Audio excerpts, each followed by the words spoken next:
Well, an IRA account particularly, anybody with earned income can contribute to an IRA. It's either 100% of your income up to the maximum contribution limit, which is $5,000 if you're less than 50, or $5,500 if you're greater than 55. Who benefits from this particular product? Who benefits from this product? Well, anybody who wants to retire. I mean, unless you're really doing the job you want to do and you want to do it for free until death, anybody, that's the person who should be doing this. Everyone else should be doing this. How early should you be looking into it? Okay. When is it such a thing as being too late? No, it's never too late. That is the pessimist banner. It's too late.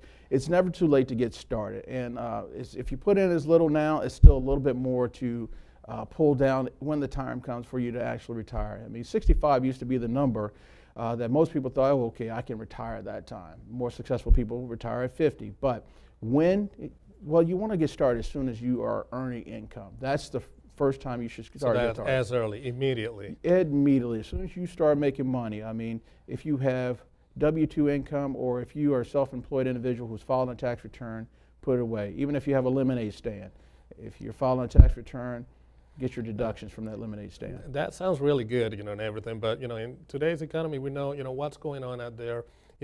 Hours are being cut, people are losing employment, and, money is, can be a little tight for, the average person. What is a type of investment? What is the amount, the minimum or maximum amount that we're looking into this particular type of account? You make a very valid point about the world we're living in today, and money is tight. Knowing what the maximum contribution is right now is $5,000 if you're under 50.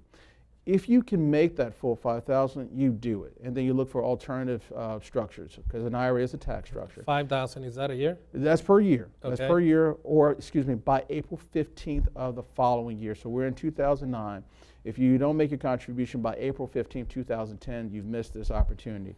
What is the benefit of doing it before that time?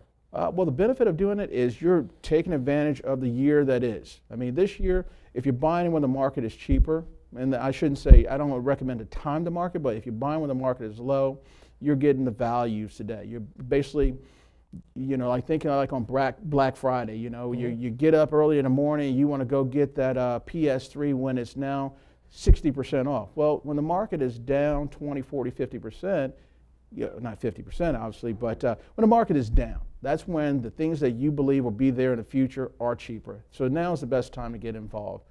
How many types of accounts or IRAs specifically are available? Well, there are two different types. There is the traditional IRA, and then there's the Roth IRA. And, well, when we cross over 2010, the Roth IRA is going to be available for everyone. It used to be capped at if you had $100,000 or greater income up until 2009, December 31st, 2009, you couldn't put monies into a Roth.